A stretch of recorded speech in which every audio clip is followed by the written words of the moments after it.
새벽 4시 경미는 조용히 운전대를 잡았다. 아무도 없는 고속도로 위 헤드라이트 불빛만이 어둠을 가르며 앞으로 나아갔다. 옆자리에서 남편 석형이 고개를 기댄 채 깊이 잠들어 있었다. 규칙적인 숨소리가 들렸다. 경미는 옆을 슬쩍 봤다. 편안한 얼굴이었다. 명절이 되면 늘 같은 길이었다. 새벽 일찍 출발해서 왕복 10시간. 그 긴 길을 운전하는 사람은 언제나 경미였다. 석형은 운전을 하지 않았다. 정확히는 할 수 없었다. 과거 부모님을 모시고 운전하다 시골 다리 아래로 떨어질 뻔한 사고가 있었다고 했다. 다행히 큰 부상은 없었지만 그날 이후 석형은 운전대를 잡지 않았다. 경미는 그 이야기를 결혼 전에 들었다. 그리고 이해했다. 괜찮다고 했다. 괜찮아. 내가 운전할게. 그렇게 말하며 웃었다. 처음 몇 년은 괜찮았다. 젊었고 체력도 좋았다. 10시간쯤이야 충분히 할 수 있다고 생각했다. 하지만 시간이 지나면서 조금씩 달라졌다. 새벽 출발은 점점 힘들어졌고 돌아오는 길은 더 멀게 느껴졌다. 고속도로 위는 조용했다. 다른 차도 거의 없었다. 경미는 라디오를 켰다. 잔잔한 음악이 흘러나왔다. 졸음이 쏟아질 것 같았다. 경미는 창문을 조금 내렸다. 찬바람이 얼굴을 때렸다. 정신이 들었다. 옆자리에서 석형이 뒤척였다. 경미는 속도를 조금 줄였다. 흔들림이 적어지자 석형은 다시 깊이 잠들었다. 경미는 작게 웃었다. 명절마다 반복되는 일이었다. 새벽에 출발해서 시댁에 도착하면 쉴 틈은 없었다. 명절 음식 준비부터 시작해 손님상을 차리고 치우고 설거지를 하는 일들이 끝없이 이어졌다. 다른 며느리들은 오지 않았다. 넓은 부엌에는 늘 경미 혼자였다. 하지만 경미는 불평하지 않았다. 시어머니가 예뻐해 주셨고 고향에 오면 편안해지는 남편의 얼굴을 보는 것만으로도 괜찮았다. 그래도 가끔은 힘들었다. 새벽 운전을 마치고 도착하면 바로 부엌에 서야 했다. 쉴 시간도 없이 손님상을 준비하고 밤늦게까지 설거지를 했다. 그리고 3일의 연휴가 끝나면 다시 10시간을 운전해 돌아왔다. 다음 날이면 출근이었다. 누군가는 이런 경미를 안쓰럽게 바라보았다. 너 혼자 운전하고 음식도 혼자 하고 힘들지 않아? 친구가 물었다. 경미는 웃으며 대답했다. 괜찮아. 정말 괜찮았다. 힘들지 않은 건 아니었지만 스스로가 불쌍하다고 생각한 적은 없었다. 고속도로 위 경미의 차는 계속 달렸다. 왕복 10시간의 길. 그 길은 언제나 경미의 몫이었다. 하지만 경미는 묵묵히 운전대를 잡았다. 그게 경미의 명절이었다. 10시간을 달려 시댁에 도착했다. 어머니, 저 왔어요. 시어머니가 반갑게 맞아주셨다. 어휴, 고생했다. 어서 들어와. 석형은 집에 들어서자마자 편안한 얼굴이 됐다. 고향에 온 안도감이 얼굴에 그대로 드러났다. 짐을 풀 시간도 없었다. 경미는 바로 부엌으로 향했다. 내일이 명절이었다. 준비할 게 많았다. 시어머니가 이미 재료는 준비해 두셨지만 손이 필요한 일은 끝이 없었다. 경미야, 먼저 좀 쉬다가 해도 돼. 시어머니가 말했다. 괜찮아요, 어머니. 지금 하는 게 나아요. 경미는 웃으며 앞치마를 둘렀다.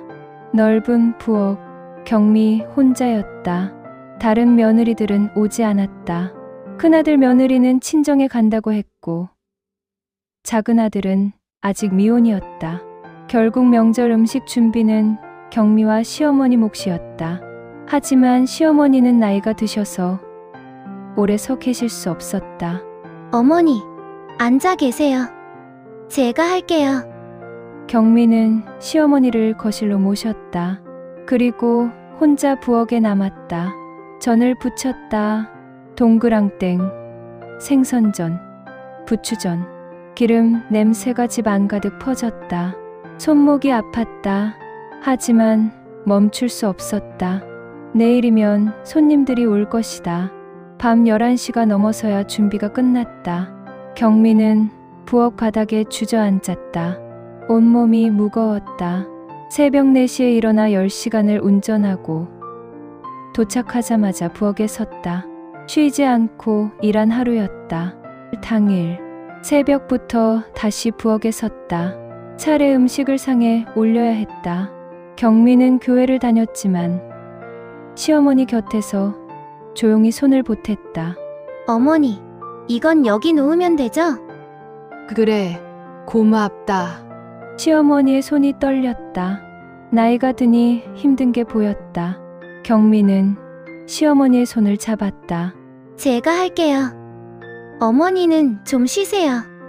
차례가 끝나고 손님들이 오기 시작했다. 석형의 친척들이었다. 경미는 손님상을 차렸다. 음식을 내오고 차를 따르고 빈 그릇을 치우고 끝없이 부엌과 거실을 오갔다. 경미야, 앉아서 좀 먹어. 시어머니가 말했다. 괜찮아요. 조금 이따 먹을게요. 경미는 웃으며 다시 부엌으로 갔다. 설거지가 쌓여 있었다. 오후 내내 손님이 이어졌다. 경미는 계속 음식을 내오고 치웠다. 저녁이 되어서야 손님들이 줄어들었다. 경미는 그제야 밥 한 술을 떴다. 식은 밥이었다. 밤이 되어서야 하루가 끝났다. 경미는 방으로 들어가 누웠다. 온몸이 쑤셨다. 석형은 이미 잠들어 있었다. 친척들과 이야기하느라 피곤했을 것이다. 경미는 석형의 자는 모습을 보며 작게 웃었다. 매년 명절 반복되는 일상이었다. 아침마다 부엌에 서서 음식을 준비하고 손님상을 차리고 설거지를 했다. 쉬는 시간은 거의 없었다. 하지만 경미는 불평하지 않았다. 3일 동안 경미의 손은 단 한 번도 멈추지 않았다. 하지만 그 손은 불평 없이 묵묵히 움직였다. 그게 경미의 명절이었다. 명절 마지막 날 아침, 경미는 평소보다 일찍 일어났다. 해야 할 일이 있었다. 부엌으로 가서 냉장고를 열었다. 어제 미리 재워둔 갈비가 있었다. 그리고 고기도 여러 팩 준비해뒀다.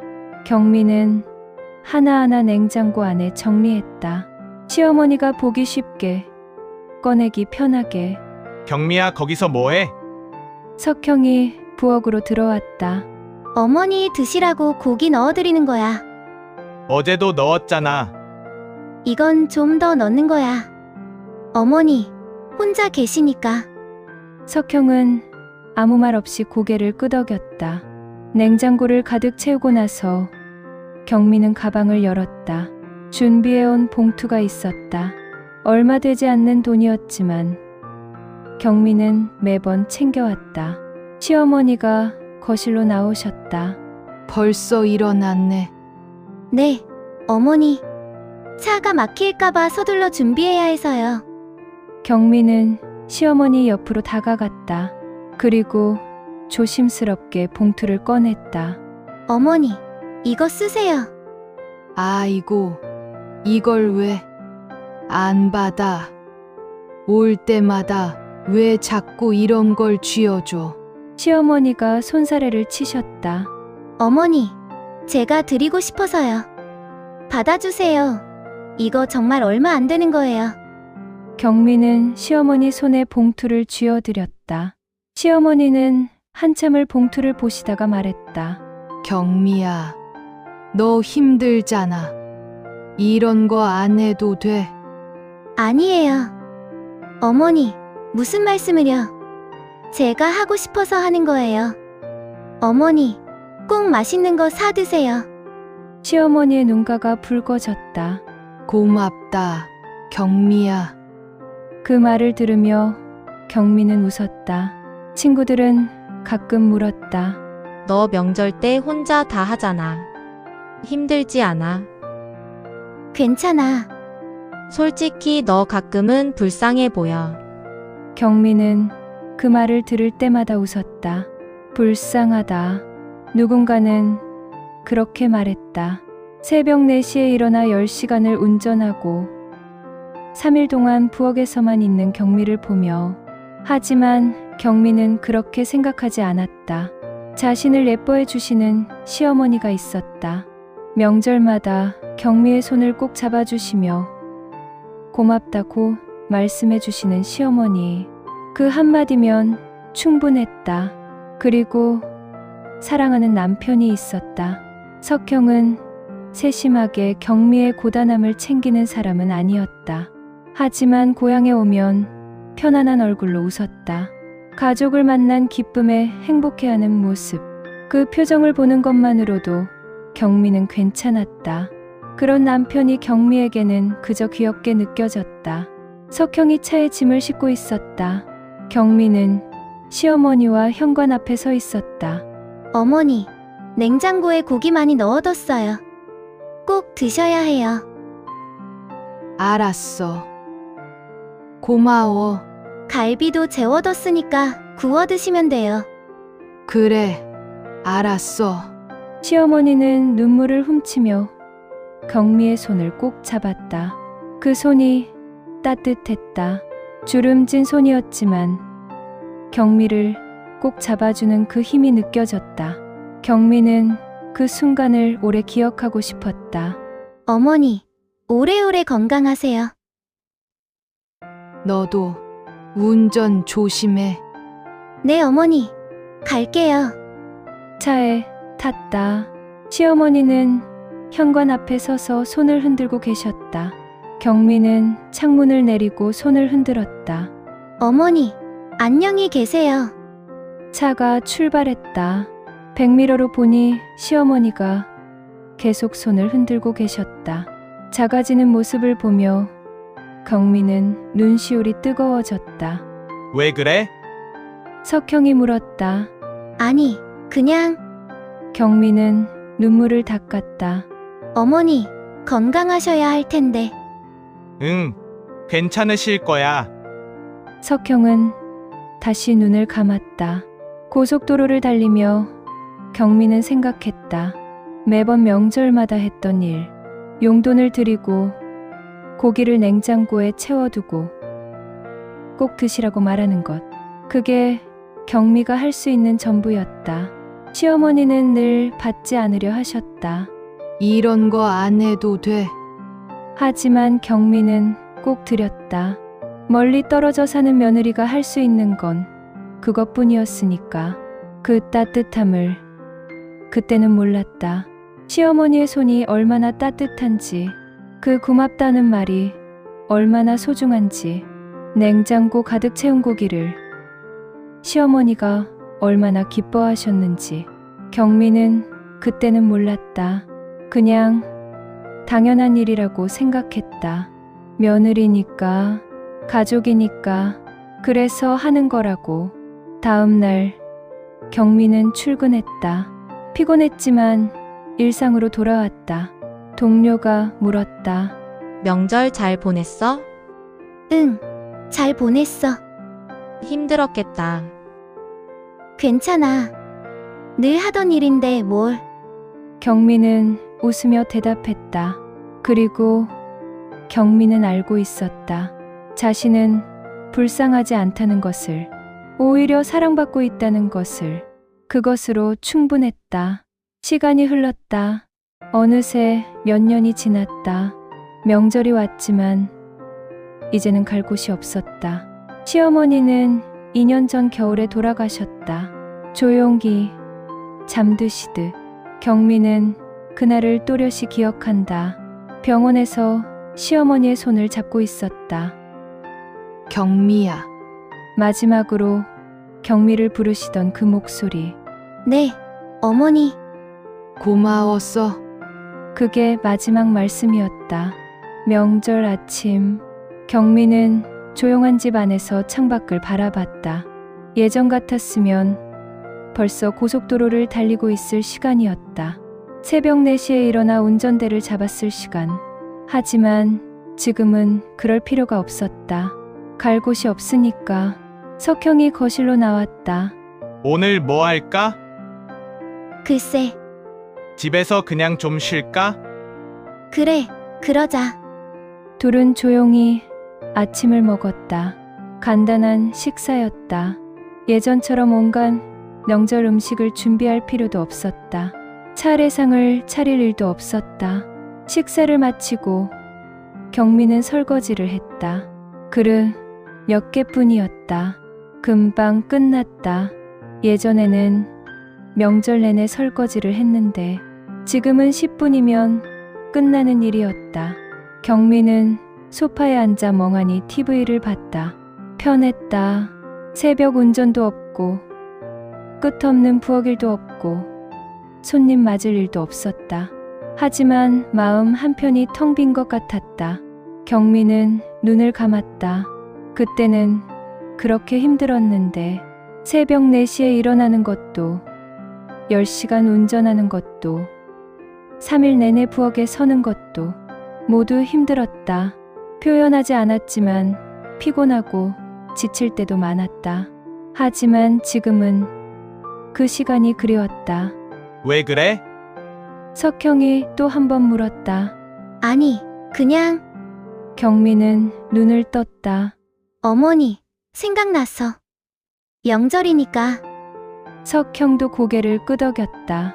경미는 일어나 방으로 갔다. 서랍을 열었다. 시어머니가 주셨던 물건들이 있었다. 손수건 하나, 머리핀 하나.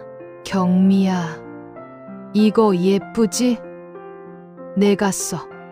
그렇게 주셨던 것들. 경미는 손수건을 꺼내 만졌다. 시어머니 냄새가 날 것 같았다. 그제야 알았다. 그 시간은 의무가 아니었다는 것을. 경미는 늘 며느리니까, 해야 하니까, 당연하니까 그렇게 생각하며 했던 일들이었다. 하지만 그게 아니었다. 사랑이었다. 시어머니를 향한 사랑, 남편을 향한 사랑, 가족을 향한 사랑. 그래서 했던 일들이었다. 경미는 창밖을 바라봤다. 이제는 갈 시댁이 없었다. 긴 고속도로를 달릴 이유도 없었다. 부엌에 서서 손님상을 준비할 일도 없었다. 경미야 하고 불러주시던 그 목소리도 더 이상 들을 수 없었다. 피곤했던 기억보다 따뜻했던 기억이 더 오래 남아 있었다. 시어머니의 고맙다는 말, 손을 꼭 잡아주시던 그 따뜻함, 냉장고에 고기를 채워넣을 때 흐뭇해하시던 표정, 그 모든 것이 지금은 그리웠다. 경미는 손수건을 가슴에 안았다. 어머니, 작게 중얼거렸다. 그리고 눈물이 났다. 그때는 몰랐다. 그 힘들었던 시간들이 나중에 이렇게 그리워질 줄. 그 당연하다고 생각했던 일들이 사실은 얼마나 소중한 것이었는지. 경미는 이제야 깨달았다. 명절은 조용히 지나갔다. 경미는 시어머니 사진 앞에 작은 상을 차렸다. 간단한 음식 몇 가지. 어머니, 보고 싶어요. 경미는 절을 올렸다. 그리고 한참을 그 앞에 앉아 있었다. 석형이 옆에 왔다. 괜찮아? 응, 괜찮아. 경미는 웃었다. 하지만 눈가는 촉촉했다. 그 시간은 의무가 아니라 사랑이었다. 경미는 그제야 알았다. 그리고 그 사랑을 이제는 돌려드릴 수 없다는 것도.